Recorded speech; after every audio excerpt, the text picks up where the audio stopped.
Gus Fahim, Gus Makmun, wonten Mbah Kawula Gus Kausar. Ini yang saya agak kecewa itu moderatornya itu berusaha guyon karena takut tak suruh baca Fathul Wahab. Jadi guyon itu ada dua, guyon yang memang sudah selesai seriusnya. Saya pernah diceritain Mbah Mun, kata Mbah Mun, Kiai maca kitab guyon dikritik. Maca kitab kok guyon, terus kata Mbah Mun membela diri. Mergo macane wis iso, mulane iso guyon. Nek ra iso wis runtuh sensik. Anda baca kitab ndak bisa, itu bisa guyon apa ndak?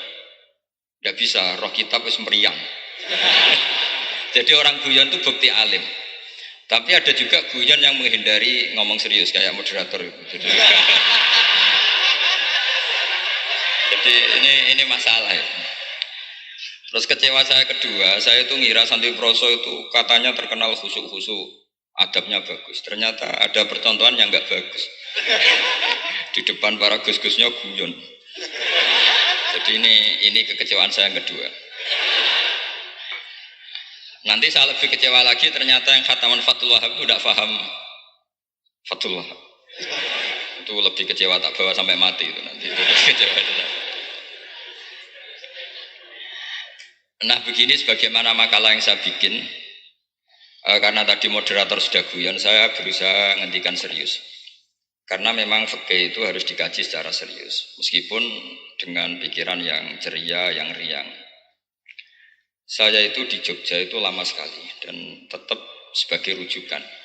Karena saya spesialis sering ngendikan fikih. Saya dulu musyawarah ya seperti urutan di Pelosok, mulai takrib, mu'in, tapi di sana langsung mahalli. Karena Fathul Wahab gak diajarkan di sawir, di musyawarah. Tapi saya pernah ngaji Mbah Mun Fathul Wahab. Dan beliau sering berpesan, nak kanggo masyarakat ojo wahab repot, nganggo mahalli saja. Mahalli itu kan Surahibin itu yang mensarai minhajud talibin. Ini bukti bahwa saya ini alim betul, bukan guyon dari tidak alim gitu. Jadi ini bedanya saya dengan moderator. Nanti kalau nggak percaya diuji di sini di depan.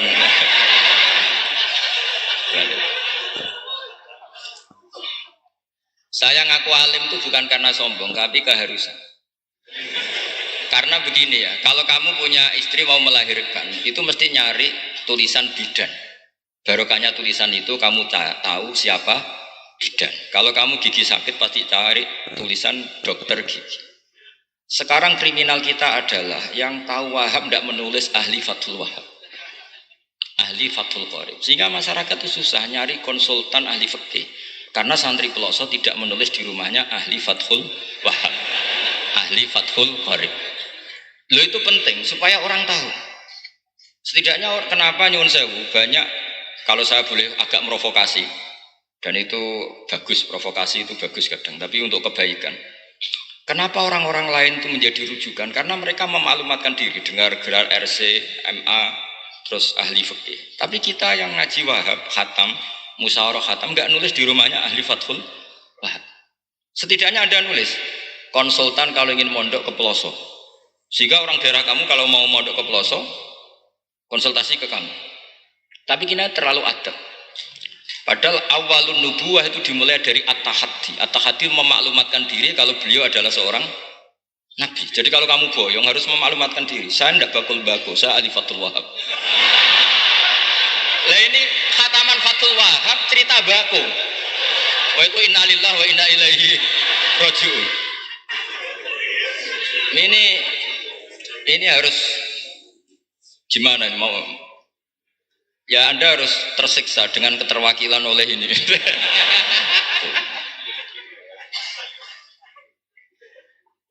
Saya ini baca kitab banyak sekali, termasuk kitab Ithaf. Ketika beliau mensarai Ikhya, itu cerita kitab yang saya baca fil fikhi itu dihitung mulai mazhab Syafi'i sampai Hanafi semuanya. Saya baca kitab tasawuf ini. Jadi memaklumatkan diri. Awal dari nubuwah itu memaklumatkan diri. Sehingga orang gampang nyari. Kalau orang bisa nyari bidan, nyari dokter gigi karena tulisan. Kenapa orang kesulitan nyari ahli Fathul Qorib? Kalau kamu ahli konflik tulis saja konsultan spesial cerai karena pengalaman pernah cerai, tulis saja. Kalau ahli jomblo tulis saja ahli perjodohan. Supaya orang tahu keahlian kamu di mana. Saya di Jogja memaklumatkan diri, saya bisa baca Wahab, saya bisa baca Bukhari, saya bisa. Bukan dalam konteks sombong, karena kebutuhan umat yang ingin tatap bu'u asari Rasulullah, mencari-cari asari Rasulullah itu terpenuhi. Itu dengan ngaji orang yang ahli. Tunjukkan kalau baca kamu benar dan sebagai solusi umat. Umat ini punya problem banyak. Dan kamu mengajar dengan manhaj yang jadi solusi, yang jadi solutif, yang bisa jadi jalan keluar. Tapi kita enggak, santri itu banyak keluar dari pondok, tapi karena miskin, sudah dari mbahnya bapaknya memang sudah miskin ya. Terus atas nama humul, atas nama ikhlas, terus sering menyembunyikan diri.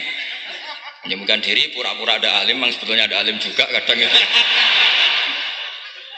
Akhirnya terus orang sampai nggak tahu kalau itu alumni pondok. Tapi ketika ada orang konsultasi sama pihak lain, mereka tersinggung karena kok nggak ke dia? Mau ke dia gimana? Nggak ada tulisannya, nggak ada potongannya. Malah tadi cerita mbakku segala itu kan apa ya? Nah, saya ingin kembali lagi. Saya punya teks hadis yang riwayatnya seperti ini. Hadis itu misalnya do'if, banyak aditnya, banyak penguatnya. Idza zuharatil bid'ah wal fitan. Sebagian ada tambahan wasubba ashabi. Fal yuzhiril alim ilmahu. Orang alim harus menampakkan kealimannya. Wa illa fa alaihi la'natullahi wal malaikati wan nasi ajmain. Justru kalau tidak memperlihatkan kealimannya dia kena laknat. Artinya yang sopan-sopan tidak memperlihatkan kefatul wahabannya, maka malah melihatkan kembakuannya. Itu jatahnya fa alaihi la'natullahi wal malaikati wan nasi ajmain. Ya, setuju ya? Itu. Pasti kenalan. Coba betapa tersiksanya Syekh Zakaria Al-An. Tadi itu mulai ngomong tuh nggak pernah menyebut Syekh Zakaria Al-Ansori. Kayak apa tersiksa? Kitabku dikaji nyebut jenengku era gelem gitu. Padahal Syekh Zakaria Al-Ansori syarat menjadi orang alim seperti dari sekian tarjamah, istilahnya dalam bahasa Arab terbaru itu tarjamatu Syekhul Islam Syekh Zakaria Al-Ansori. Itu saya pilih yang dari kitab Manhajus Sawi karanya Habib Zain bin Smith. Itu dari sekian manaqib yang saya baca di Sulaiman Al-Jamal, di mana-mana. Paling menarik itu. Syaratnya jadi orang alim itu dua. Punya guru alim, punya murid alim. Karena Anda akan tersiksa. Sangat-sangat tersiksa. Ngaji sama gurunya takut disuruh baca, gurunya alim. Mau ngorek, ya meriang, muridnya alim. Itu yang dialami Syekh Zakaria Al-Ansori. Sehingga beliau ngendikan duqiqtu baina hajaraini. Saya ini ditempa dua batu, cara jauh digebek dua batu. Mau ngaji ya takut karena gurunya alim alamah yaitu pengarang Fathul Bari Ibnu Hajar Al Asqalani. Mau mulang ya meriang, ikut di murid alim alamah jenis Ibnu Hajar Al Haytham. Jadi sampai ngaji ya persiapan, sampai mulang ya persiapan. Kayak apa susahnya jadi Syekh Zakaria Al-Ansori? Mau ngaji setoran ya persiapan, mau ngajar persiapan. Makanya kata Mbah Mun, syarat utama ulama itu harus punya murid alim. Saya pernah didhawuhi Mbah Mun, aku mau gak ada anak Gus Naji itu Gus Naji. Saya juga izin jadi kiai. Karena syaratnya jadi kiai itu udah anak alim di murid alim. Izin gak jadi kiai rasa sukses juga tak perlu. Makanya saya ketika kecelok alim itu senangnya bukan main beliau. Karena terpenuhi status tadi. Nah ini kalau khataman Fathul Wahab terus bakas baku ini. Ini roh Ki Jazuli tersiksa ini gimana? Ini gimana ini sini? Kalau ukurannya kan gampang, moderator kan dipilih yang paling baik. Setidaknya ngomongnya lah. Kalau tidak ilmunya ya ngomongnya. Terus Anda terwakili oleh orang yang enggak jelas. Enggak, saya gojlok ini tidak dosa. Karena kalau betul saya ini dosa karena ngerasani orang, berarti jadi kafarah dosanya dia. Soal saya kan amalnya sudah banyak, aman. Aman, jadi nanti. Jadi kalau jatah hasanah saya harus diminta dia, tak kasih aja. Gampang. Masih surplus banyak. Ya, masih surplus, masih banyak. Kan orang itu kalau baca Quran satu huruf itu dapat 10 kebaikan. Saya ini hafal Quran, sudah gak terhitung itu sudah. Itu untuk kamu tak saati satu huruf cukup nanti kalau nanti nuntut di akhirat itu tak kasih satu huruf itu. Ya nggak apa-apa, nanti silahkan nuntut nanti di apa akhirat. Tapi kamu lebih saya tuntut. Kamu itu siapa mau nyuruh saya di sini itu? Jadi dosanya lebih besar lagi. Itu. Saya teruskan ya, saya cerita yang serius. Syarat jadi orang alim itu punya guru alim, punya murid alim. Karena sebagian dari ilmu itu bukan ditempa guru tapi ditempa murid. Imam Fathul Bari, Sohibu Fathul Bari yaitu Syekh Ibnu Hajar Al-Asqalani. Itu beliau sangat mencintai Nabi Musa justru karena dengan tanda kutip protesnya.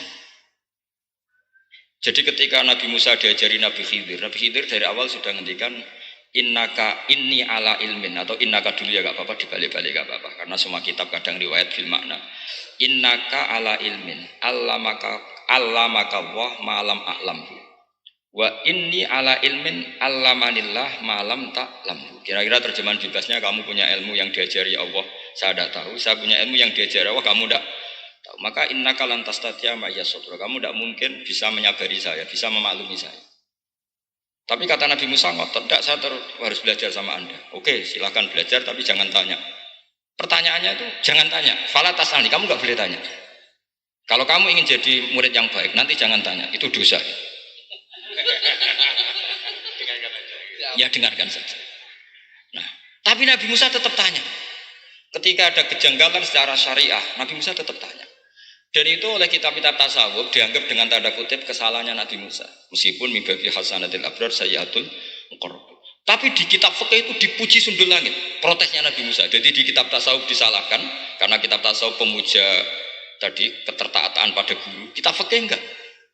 Ini bukti adallud dalil bahwa Musa itu orang pilihannya Allah. Dia tidak sabar, beliau tidak sabar kalau melihat kemungkaran. Jadi gugatannya Nabi Musa dianggap sur'atu ghairatihi fillah atau sur'atu ghairatihi fillah. Ada yang baca ghairah, ada yang baca ghirah. Ini karena ngadepi santri Fathul Wahab. Saya terpaksa baca 2 kali. Siji ben ketok alime, nomor loro nek kowe ra iso tak warai nek maca.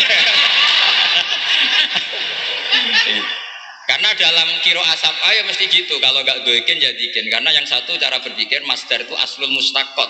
Maka enggak perlu kena harokat munasabah. Jadi saro yasiru sairon. Tidak perlu siron, faza yafuzu, fauzan, tidak perlu fuzan karena master aslu mustaqot, jadi tidak perlu kompromi dengan harokatul munasabah. Tapi orang Arab tetap bilang dikul maisha, tetap bilang dikul maisha. Tapi qiraah kita fala takufi doiqin, bukan pakai apa? Dikin. Ya, makanya kemungkinannya 2. Saya baca 2 kali ben ketok alime. Karena saya ini menghormati sampean, mosok ngundang wong ra alim kan sini-sini wong. Nomor 2 anakku era itu tak warai. Kalau bacanya itu 2. Jadi andai kan saya ngajar di pondok pelosok, saya baca mesti 2 kali. Wayah sibu zaitun kada, wayah sabu zaitun kada. Karena dalam qiraat sab'a ada yang baca yahsibu, qiraat kita baca yahsabu. Tapi guru-guru kita kalau ngajar fikih itu bacanya yahsibu. Tapi kalau baca Quran yahsabu. Ya kan Quran kita kan ayah sabu Allah yaqdiru alaihi ahad, bukan dibaca ayah sibu. Saya teruskan. Jadi syarat jadi orang alim itu harus punya guru alim dan murid alim. Imam Fathul Bari ketika menganalisis Nabi Musa itu beliau memuja Nabi Musa. Ini bukti ghirahnya Nabi Musa yang luar biasa. Beliau paling tersinggung kalau untuk hikat hurumatullah. Orang sudah ditolong kok gak matur nuwun malah merusak perahunya. Jadi itu secara syariat itu mungkar. Kalau mungkar ya harus diprotes. Artinya itu sifatu madhin. Protesnya Nabi Musa itu sifatu madhin, bukan sifatu dhammin. Itu Ibnu Hajar Al-Asqalani, gurunya Syekh Zakaria. Ketika orang tasawuf nganggep yang dilakukan Musa itu agak-agak mazmum karena protes sama guru. Pertanyaan saya ke anak-anak Fathul Wahab, kamu milih siapa? Milih partainya Ibnu Hajar Al-Asqalani apa milih partainya orang tasawuf? Selama ini roh potongannya sampean milih sing tasawuf. Karena sampean dengan ilmu pas-pasan ini gak suka kalau ada murid tanya. Mboten ngaku mawon. Tapi karena tadi logika syariatnya kata Ibnu Hajar Al-Asqalani, Musa itu kalimuwah termasuk ulul azmi, sementara Khidir hanya seorang nabi. Apa yang dilakukan Musa tentu lebih keren karena beliau seorang nabi dan rasul. Jadi jangan kira terus di situ merupakan mangkobah, satu derajat yang luar biasa bagi Nabi Khidir mengalahkan Musa itu enggak. Tapi ini juga mangkobah bagi Musa, betapa tidak sabarnya beliau ketika untuhikat furumatullah. Dan itu Ibnu Hajar Al-Asqalani dalam bingkai itu. Jadi beliau itu sangat ringan sekali. Artinya gini, kita bahas Zakaria Al-Ansori nggak bisa tanpa bakas gurunya, yaitu Ibnu Hajar Al-Asqalani. Nanti saya bakas muridnya. Lah yang mulai bakas muridnya itu kamu harus siap-siap. Karena kiai-kiai di pelosok itu alim alama. Masalahnya nanti pasti di muridnya. Saya Zakaria Al-Ansori aman karena punya murid Ibnu Hajar Al-Hitami. Ibnu Hajar Al-Hitami aman karena punya murid Zainuddin Al-Mali dari yang ngarang. Ya, mulai jenengan ini. Jadi masalah bukan pada gurunya, tapi pada siapa? Muridnya. Terus Ibnu Hajar Al-Asqalani itu orang yang luar biasa. Saya pengagum beliau karena saya kalau baca Bukhari pakai pertolongan sarah beliau yaitu Fathul apa? Bari. Itu beliau kalau protes, sukanya memang protes. Beliau itu nakot itu ahli kritik, ahli protes. Beliau termasuk sering kritik Imam Nawawi, kritik orang-orang sebelumnya. Tapi ya dalam konteks kebaikan. Imam Nawawi itu punya sarah namanya Syarh Muslim Lin Nawawi. Terus beliau punya kitab fikih Minhajut Thalibin yang disadur oleh Syekh Zakaria dari Manhajut Thullab. Yang satu pakai Minhajut Thalibin jamak mudzakkar salim, yang satu pakai Manhajut Thullab pakai jamak apa? Taksir. Kitab Minhajut Thalibin sendiri dari kitab Muharrar karangan Imam Rafi'i, terpaut sekitar 3 orang sampai ke Imam Rafi'i dari Imam Nawawi. Imam Rafi'i ngarang itu dari Al-Wasid, Al-Basid dan Al-Wajiz karangan Imam Ghazali. Dan itu saya punya. Kitab indukannya Imam Ghazali Nihayatul Matlab fi Dirayatil Mazhab saya juga punya karangannya Imam siapa? Haromen. Terus sampai Mukhtasarul Muzani. Saya tadi sempat bawa kitab Mukhtasarul Muzani. Bareng ngerti ini kok jadi pengajian umum lemes ya. Waduh. Mau nyalahkan Gus Kausar Mbah nggak berani. Tapi saya tadi matur sama Gus Kevin Gus ini kok jadi pengajian umum, nggak tahu. Sebenarnya saya ingin anak Wahab saja terus tak marahin terus pulang. Tapi ini di depan orang banyak, kalau marahin kan nggak baik ya sudah saya tak rileks saja. Tak ceritakan bukti keseriusan fikih itu dikarang. Misalnya begini, ini contoh Zakaria Al-Ansori, Syekh Zakaria Al-Ansori ketika dengan tanda kutip sering bilang wa takbiri bidzalik aula min takbiril asli kadan atau a'ammu min takbiril asli kadan. Kenapa ada gugatan takbir? Karena takbir itu apapun hebatnya, karena dikarang seorang manusia itu ada falta, ada keterselipan di situ. Meskipun satu kedipan mata yang beliau salah, miss ya Rasulullah. Misalnya begini, definisi sholat ya kita akan sering dengar. Sholat itu apa? Umumnya orang kan aqwalun wa af'alun, muftatahatun bitakbir, muftatamatun bitaslim. Pertanyaannya definisi itu tidak jamek mana? Karena hunaka sholatun la qawla fiha wa la fi'la. Yaitu sholatuman ajrus sholat tapi qalbi. Kalau sholat itu adalah harus ada akwal, yaitu kayak baca Fatihah dan syahadat di tasahud sani, harus detail. Sama nggak boleh nyontohkan kayak tasahud di tahiyat ula, itu kan hukumnya sunat. Kalau kamu nggak bakul-bakul harus tahu kayak tasahud di tahiyat saniyah atau karena yang tasahud awal sunat. Ada akwal kayak Fatihah, tasahud, fit tahiyatis saniyah. Terus ada af'al. Tapi pertanyaannya, hunaka sholatun la qawla fiha wa la fi'la, yaitu sholatuman ajra sholata bi qalbi. Maka perlu ditambah walau hukman, meskipun akwal dan af'al itu hanya secara hukum.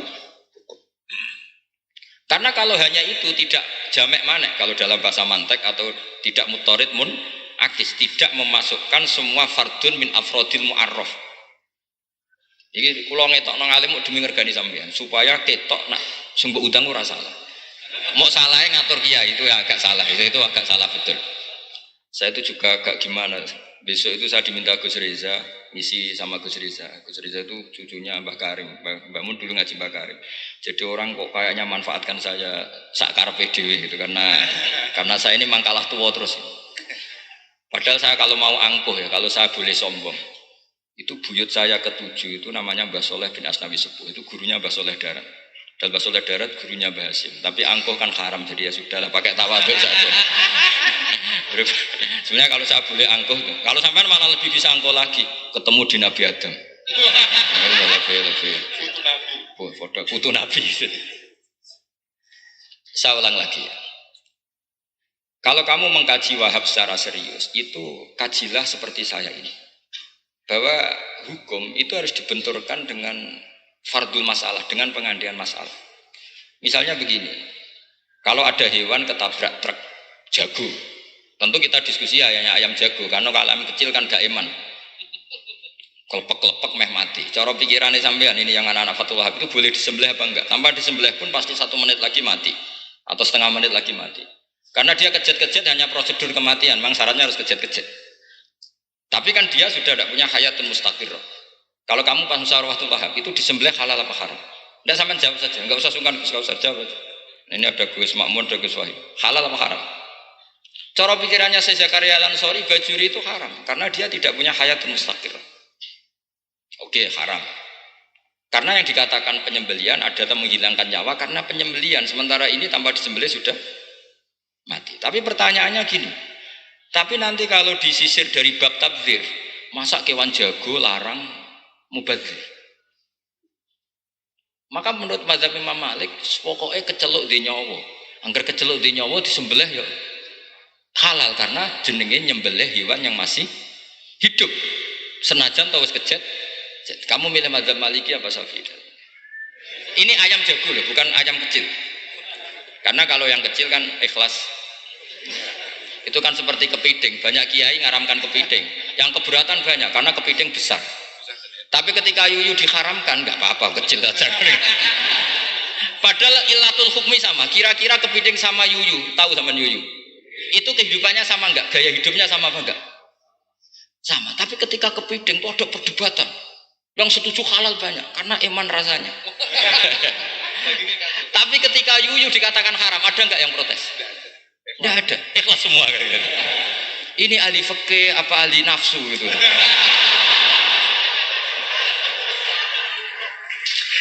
Jadi apa debat itu akhirnya nggak mutu kan?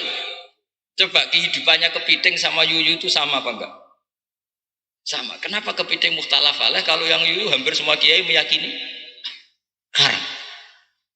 Kenapa? Sama. Saya itu pernah betul ngalamin, saya mau pas jalan-jalan sama putri saya, ada ayam jago ditabrak truk. Sudah kejut-kejut. Tanya orang, Gus ini halal enggak? Saya bilang untuk kamu halal. Lama-lama orangnya penasaran, kok untuk kamu, untuk hukum kok ada untuk kamu. Untuk... Hanya tanya, gak Gus sak mestine iku piye? Kon tak haramno ya ora siap wong kon iman nggih Gus bener. Ya misale cara jenengan. Aku kiai kurang pegawean tapi ya mangan pitik kejet-kejet aku. Tapi ini logika ya, logika yang dibangun fikih. Fikih itu kalau bangun kaidahnya gampang. Fikih itu gampang sekali karena sesuai fitrah manusia. Misalnya fikih itu kadang saya baca itu ya tertawa. Coba orang wajib mandi karena keluar mani. Ya sudah keluar mani wajib mandi. Sebetulnya keluar anak itu tidak ada hadisnya, nggak ada dalilnya. Tapi wajib mandi orang nifas itu karena mengeluarkan anak. Itu orang-orang fikih yang masih asli itu kalau bilang ya li anal walada maniyun munakidun. Ya. Kadang-kadang sembrono. Ya enteng saja. Mbah jenengan tak nonton tenan ngendikan gitu. Li anal walada maniyun munakidun. Jadi sampean itu ya maniyun. Jadi khurujul mani itu ya punya far'ul hukmi yaitu khurujul walad. Sama-sama yujibul husla. Karena sama-sama apa? Manion batin mbah tak nut-nut tenan kok terus ini ngajak guyon apa piye gitu. Dan ulama itu memang rileks. Ketika Syekh Zakaria Al-Ansori membela mazhab Syafi'i yaitu dalam konteks tahur. Kita tahu kan kalau ghafir itu mengampuni, kalau sering mengampuni disebut ghafur. Syakir orang yang terima kasih, kalau sering syukur disebut syakur. Sehingga rata-rata sifatnya Allah itu ikut sifat mubalaghah. Wahhab, faul ya. Ya kan itu aturannya gitu kan fa'alun aw mif'alun aw fa'ulu fi kasratin an fa'ilin badil. Nah, logikanya kalau wa anzalna minas sama ima'an tahura artinya kalau nak maknani gini wa anzalna lan nurono ingsun Allah minas sama isange langit nurono ma'an ing banyu tahuron kang iso nyucikno bolak-balik. Karena faul adalah untuk lil kasroh atau lil mubah. Harusnya nggak ada mustakmal. Maka saya sering kadang balik loh, nggak ada mustakmalan karena wazannya faulan, tohuron. Tapi Imam Zakaria Al-Ansori, Syekh Zakaria Al-Ansori bela-bela madhab Syafi'i kata beliau, ya'ti faul bima'nal alat kayak sahur lima yutas saharubi. Tapi ya agak-agak takalluf, agak-agak apa? Termasuk takallufnya lagi Syekh Zakaria Al-Ansori atau faul bima'na takrir atau mubalaghah fi udwin wahid. Di sini biasanya baca udwin apa udwin, tidak tahu saya. Pokoknya bacanya 2 kali gak apa-apa. Umumnya apa? Udwin ya. Ya sudahlah, ikut partai sampean saja. Saya ini agak grogi, saya pakai madzhab peloso harus ikut guru apa madzhab sarang yang nggak harus ikut tapi akhirnya salah, tidak tahu saya. Karena kata Mbah Mun gitu kalau membela diri. Nak ngaji ning peloso Lirboyo murid kudu maknani. Ya apik ben murid roh makna. Tapi nak sarang gak oleh dimaknani. Kesarang ketika dinyek al ilmu sayyidun wal kitabatu qaiduhu qayyid apa suyudaka fil hibalil wasiqa, kata beliau iya tapi nak naline kakean ya mati padha wae. Itu jadi itu guyonan ya, guyonan manhaj. Ini sudah saya sama ini koalisi yang baik. Karena saya punya madzhab sarang, sama punya madzhab peloso. Harus sama-sama konsisten dengan madzhab masing. Nanti di mahsyar nanti kita ketemu. Siapa yang ahli Fathul Wahab, siapa yang ahli Bako.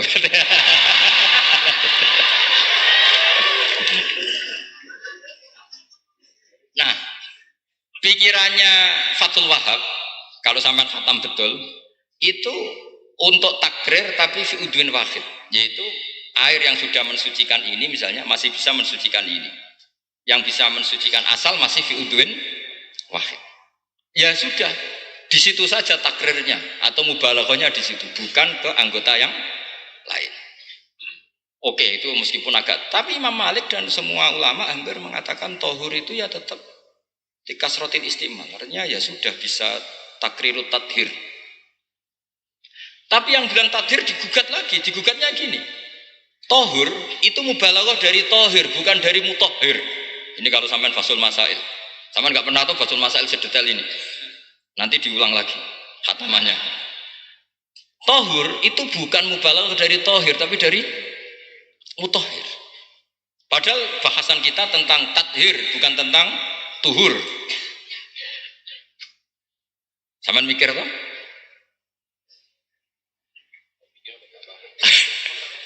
Nggak usah dijawab apa diterangkan? Apa ngaji lagi aja, nggak usah boyong dulu.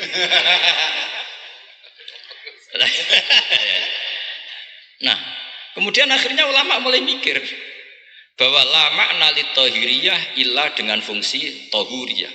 Tidak ada gunanya disetatuskan suci kemudian tidak berakibat mensucikan, karena ini air masih murni ma'un mutlaq. Kecuali kayak teh kopi berstatus suci tapi tidak mensucikan. Tentu ma'an tohuro di konteks itu adalah tohir mutohir, karena contohnya air mutlak bukan kopi. Berarti meskipun tohur itu dari mubalaghah tohir tapi maknanya mutohir, itu perdebatan. Akhirnya apa? Orang itu menjadi cerdas, terutama di era Ibnu Hajar Al-Haytami, karena beliau ahli fikih. Beliau itu cerdasnya Masya Allah. Tapi apapun itu, beliau tetap manusia. Kecerdasannya kadang berlebihan dalam aturan yang dipatok madzhab Syafi'i, termasuk mensyaratkan Jumatan harus orang 40. Sekarang pertanyaannya gini, sama tak beri pertanyaan, harus bisa jawab. Meskipun salah, nggak apa-apa. Saya butuh jawaban, nggak butuh benar. Karena sudah tahu, mesti agak salah itu, nggak apa-apa. Ketika ada satu kampung yang orangnya tidak sampai 40 dan mereka ingin Jumatan, menurut kamu itu harus Jumatan? Apa boleh Jumatan? Apa harus duhur? Apa ya Jumatan ya duhur? Masyarakat gak mau biasanya. Tidak harus Jumatan, boleh tidak Jumatan, apa harus duhur? Apa nggak perlu ada hukumnya? Ben karepmu. Nah, di kitab-kitab I'anatul Thalibin, Sayyid Abi Bakar Sato, itu beliau ngendikan kamu harus tetap Jumatan meskipun jumlahnya belum 40. Karena apa? Madorot tarkil Jum'ah itu lebih ngeri ketimbang mensyaratkan 40 yang asal usul dalilnya itu tidak jelas. Imam Ahmad bin Hambal kalau ditanya apakah Jumatan harus 40, itu ghadiban sadidan, marah besar. Lam yarid fil adat nasun, kata beliau. Enggak ada dalam adat Jumat dan nas. Imam Syafi'i itu hanya asumsi, biasanya wong 40 mesti ono waline. Tapi potongan-potongan gini meskipun sebanyak ini kan enggak, sampean menjamin enggak kalau ada 200 orang ada walinya mesti ini. Dulu itu 40 orang pasti ada walinya, sekarang buat 1000 enggak ada jaminan ada wali.